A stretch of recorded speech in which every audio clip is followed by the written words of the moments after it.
கோவை மாவட்ட ஆட்சித்தலைவர் அலுவலகத்தில் அந்த வளாகத்தில் மகளிர் திட்டத்தினுடைய சார்பாக சிறுதானிய உணவு வகைகள் அது இங்கே தயார் செய்து கொண்டு வந்து இங்கே அவர்கள் மக்களுக்காக இங்கே வரக்கூடியவர்களுக்காக இங்கே விற்பனை செய்கிறார்கள். ஏறத்தாழ ஒரு 16 வகையான உணவுப் பொருட்கள் இங்கே கொடுக்கப்படுகிறது. மிக குறைந்த விலையில் எல்லாமே நம்ம ஒரு தரமாக தயார் செய்து இங்கே கொண்டு வந்து அவர்கள் விற்கிறார்கள்.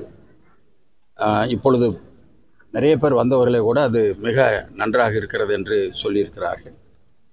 எனவே அது எல்லோருக்கும் பயன்படுகிற வகையில் இங்கே அது அமைந்திருக்கிறது. அது அல்லாமல் இன்றைக்கு விலையில்லா மிதிவண்டி மாணவ மாணவிகளுக்கு கொடுக்கப்பட்டது. ஒண்டிப்புதூர் மேல்நிலைப் பள்ளியில் ஒரு 12 லட்சம் ரூபாய், சுமார் 12 லட்சம் ரூபாய் பொறுமான 245 குழந்தைகளுக்கு அது கொடுக்கப்பட்டிருக்கிறது.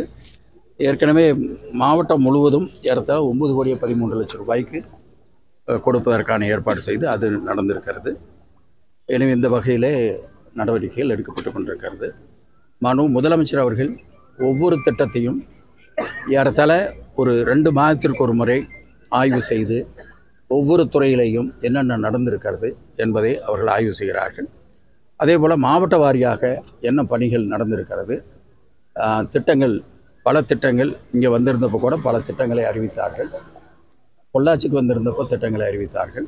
எனவே அதெல்லாம் எந்த வகையிலே எந்த அளவிற்கு அது முன்னேற்றம் அடைந்திருக்கிறது என்பதை அவர்கள் ஆய்வு செய்து மாவட்டத்தில் அந்த பணிகளையும் கவனித்து வருகிறார்கள். எனவே இந்த பணிகள் இப்பொழுது சிறப்பாக நம்முடைய மாவட்டத்தில் மாவட்ட ஆட்சித்தலைவரும் மற்ற அதிகாரிகளும் இணைந்து அதை சிறப்பாக செய்து கொண்டிருக்கிறார்கள்.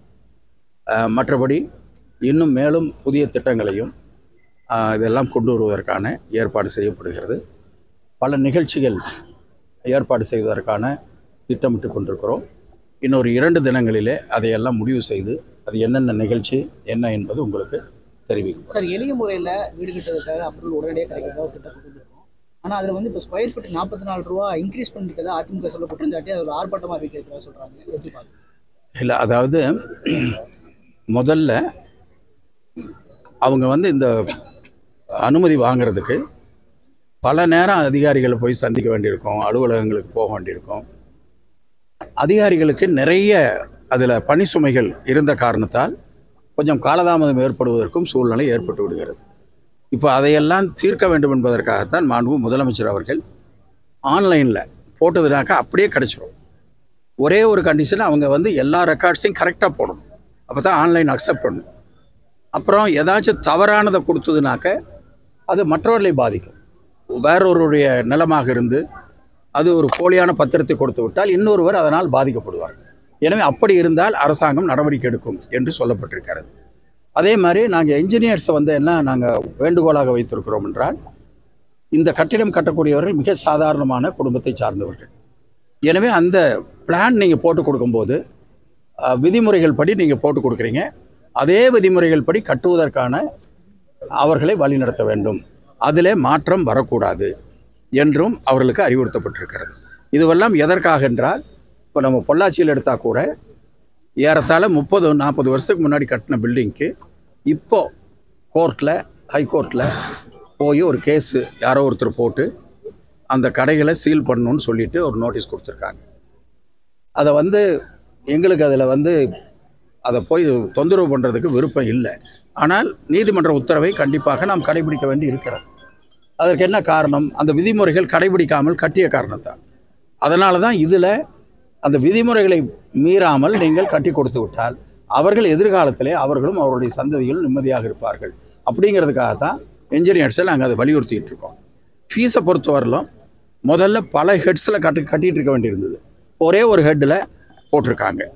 அது வந்து ஏதாச்சும் கூடுதலாக இருக்கிறது என்று சொன்னால் நிச்சயமாக மாண்பு முதலமைச்சர் அவர்கள் அதை ஆய்வு செய்வார்கள். நாம் இல்லை, அது வந்து நான் பார்த்துட்டு சொல்லணும். ஏன்னா அவங்களுக்கு வேறு எந்த செலவும் இல்லாமல் அப்படி இல்லை, டபுள் மடங்கெல்லாம் இல்லை, அவங்க தப்பாக சொல்கிறாங்க. அவங்க வந்து ஒரு ஆஃபீஸுக்கு 10 தரம் போனால் என்ன செலவாகுங்கிறத நீங்கள் யோசிச்சு பாருங்க. இப்போ அவங்க வந்து ஆன்லைனில் போடுறாங்க, ஆன்லைனில் அந்த ஃபீஸ் கட்டுறாங்க, அவங்களுக்கு வந்து அப்படியே வந்து அந்த ஆர்டர் வந்துடுது. நாங்கள் கூட என்ன சொல்லியிருக்கோம், எல்லாம் கரெக்டாக இருந்து ஆன்லைன் அக்செப்ட் ஆகிடுச்சுன்னா நீங்கள் ஆர்டருக்காக வெயிட் பண்ண வேண்டாம், வேலையை ஆரம்பிங்கன்னு சொல்கிறோம். நாங்கள் போடுற கண்டிஷன் ஒன்றே ஒன்று, நீங்கள் வந்து அந்த விதிமுறைகளுக்கு உட்பட்டு கட்டுங்கள் உங்களுடைய எதிர்காலத்திற்காக. இதுதான் நாங்கள் வந்து கேட்குறோம். இது வந்து யாரும் யோசிக்காத தளபதி அவர்கள் யோசித்து இன்றைக்கு அதை செய்திருக்கிறார்கள். ஒவ்வொன்றிலையும் ஏதாவது ஒரு குற்றம் கண்டுபிடித்து அதை மக்கள்கிட்ட வந்து தவறாக கொண்டு போகணும்னு நினைக்கிறாங்க. இது வந்து அந்த மாதிரி இப்போ மனுக்கள் நிறைய வந்து அதெல்லாம் டிஸ்போஸ் பண்ணியிருக்காங்க. அதனால் இது சாதாரண மக்களுக்கு பயன்படக்கூடியது. 2500 ஸ்கொயர் ஃபீட் லேண்ட் வச்சு ஒரு 3500 ஸ்கொயர் ஃபீட்டுக்குள்ளே பில்டிங் கட்டுறவங்கிறது பெரும்பகுதியானவங்க அதுக்குள்ளே கட்டி முடிச்சிடுறாங்க. அவங்க எல்லாமே மிடில் கிளாஸ். அதனால் அவங்களுக்கு பயன்படுகிற வகையில் இது செய்யப்பட்டிருக்கு. திமுக அரசின் பிரதான டேக்லைனாக இருக்கிறது திராவிட மாடல் அப்படிங்கிற இந்த திராவிட மாடலின் முன்னோடியே ராமர் தான் அப்படின்னு சொல்லி மூத்த அமைச்சர் சட்டத்துறை அமைச்சர் ரகுபதி பேசியிருக்காரு. பாஜகவின் வர்ணாசிரம குரல் போன்ற இந்த வார்த்தையை திமுகவினர் மூத்தவர்களே யாரும் அமைதி காத்தது ஏன் அப்படின்னு சீமான் கேள்வி எழுப்பியிருக்காரு. மூத்த அமைச்சர் எப்படி பாருங்க? இல்லை, அவர் அமைச்சர் கேட்டிருக்காருல்ல, அமைச்சர்கிட்டயே சீமான் ஒரு வார்த்தை கேட்ட வேண்டியதானே. அதனால் அது வந்து அவர்கிட்டயே கேட்டு பதில் வாங்கலாம். மேயர் தேர்தல் வருகிற 6ஆம் தேதி நடக்குது சார். அதில் ஏதாச்சும் வேட்பாளர் தேர்வில் இல்லை, அதெல்லாம் வந்து தலைமை முடிவு எடுக்கிறது, அங்கே இருக்கிற கவுன்சிலர்ஸ் எடுக்கிற முடிவு. அதில் வந்து நான் ஒன்றும் சொல்ல முடியாது. சட்டப்பேரவை தேர்தலுக்கு எல்லா கட்சிகளுமே தயாரிப்பதற்கு ஆயத்தமாக போயிட்டு மீண்டும் திமுகவின் கோட்டையாக கோவை மாறி இருக்குன்னு சொல்லியிருக்கும்போது அமைச்சர் செந்தில் பாலாஜி வருகை அப்படிங்கிறது மீண்டும் நடக்குமாக பொறுப்பு அமைச்சராக இருந்து பார்த்துட்டு இருக்கீங்க. தொண்டர்கள் மத்தியில் எதுவும் சுணக்கம் ஏற்பட்டிருக்காரு? இல்லை, தொண்டர்கள் மத்தியில் சுணக்கம் இருந்ததுனாக்க இந்த எம்பி எலெக்ஷன் எப்படி இருந்திருக்கும். தொண்டர்கள் நல்லா தயாராக இருக்காங்க. எங்களுக்கு பாலாஜி வந்துடுச்சுனாக்க இன்னொரு மடங்கு அது வந்து வலுப்பெறுங்கிறது எங்களுடைய கருத்து. பாலாஜிக்கு வந்து கண்டிப்பாக விரைவாக அந்த இது நடக்கும். அவர் வந்து கண்டிப்பாக வந்து இங்கே கண்டிப்பாக வருத்தம் இல்லாமல் யாருக்கு இருக்கும்? உங்களுக்கே கூட வருத்தம் இருக்கும். அதனால் வந்து அது வருத்தம் தான். அது வந்து ஒரு தவறான நடவடிக்கை. அது வந்து ஒரு சட்டத்தில் புறம்பானது. சுப்ரீம் கோர்ட்டில் கூட இது 1000 கேள்வி கேட்டாங்க. அது முடிவு வருகிற பொழுது தெரியும். அதனால் வருகிற பொழுது நிச்சயமாக இங்கே மிகப்பெரிய அளவில், ஏன்னா இப்போ நாங்கள் வந்து தேர்தல் நோக்கி வேலை செய்யலை, மக்களுடைய பிரச்சனையை நோக்கி தான் வேலை செய்கிறோம். எங்களுக்கு தலைவர் சொல்கிறதே வந்து தேர்தலை பற்றி யோசிச்சுட்டு இருக்காதிங்க, என்ன மக்களுக்கு பிரச்சனை இருக்கோ, என்ன எங்களுக்கு மனு வந்ததுன்னா அந்த மனுவை வந்து டிஸ்போஸ் பண்ணணும் அப்படிங்கிறத சொல்கிறாங்க. இப்போ நாங்கள் டைப் பண்ணி கலெக்டருக்கு அனுப்பிச்சிட்டு நாங்கள் ஒரு காப்பியை வச்சுக்கிட்டு ஃபாலோ பண்ணுறோம். இதெல்லாம் ஜனங்களுக்கு இருக்கிற பிரச்சனை. அதே மாதிரி மனு வாங்கிறதுக்காக இப்போ வந்து ஒரு தலைவர் ஒரு ஸ்கீமை கொண்டு வந்தார். 30 நாளில் அதை டிஸ்போஸ் பண்ண சொன்னார். மணிக்கணக்கிலே முடிஞ்சுது. இதெல்லாம் வந்து எதுக்காக? பொதுமக்களுக்கு இருக்கிற பிரச்சனையை சுலபமாக தீர்த்து வைப்பதற்காக. அந்த மாதிரி பல திட்டங்கள். இப்போ குழந்தைங்க படிக்கிறது, பெண் குழந்தைங்க படிக்காமல் விட்டுறாங்கன்ட்டு அதுக்கு திட்டத்தை கொண்டு வந்தார். எல்லாம் உங்களுக்கு தெரியும். அத்தனை திட்டத்தையும் முதலமைச்சர் தான் கொண்டு வந்திருக்காரு. இதெல்லாம் மக்களை நோக்கிய ஒழிய தேர்தலை நோக்கி அல்ல. துணை முதல்வர் பதவி மூத்த அமைச்சர் கொடுக்கணும்னு சொல்லி சொல்றாங்க. துணை முதல்வர் பதவி வந்து மூத்த அமைச்சர்கள் இல்லை, நாங்கள் வந்து அதான் நிகழ்ச்சிகள் இருக்குது. நாங்கள் வருகை பற்றி பின்னாடி டேட்டெல்லாம் கன்ஃபார்ம் பண்ணிட்டு சொல்கிறோம். துணை முதல்வர் பதவி மூத்த அமைச்சர் கொடுக்கணும் அப்படின்ற மாதிரி பிரேமலதா சொல்லியிருக்காங்க. கட்சி எங்களுதுங்க, எங்கள் ஆட்சிங்க, எங்கள் தலைவர் எங்கள் கட்சி முடிவு பண்ணோம், எங்கள் எம்எல்ஏக்கள் முடிவு பண்ணோம். நன்றிமா.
சார் கொஞ்சம்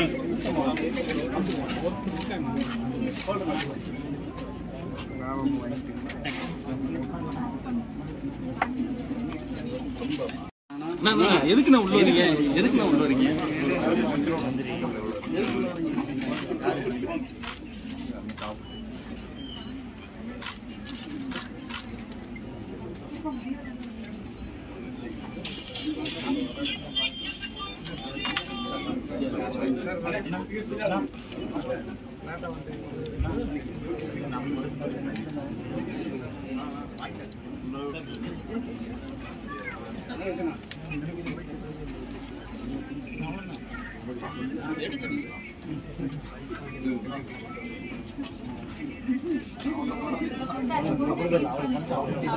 சார்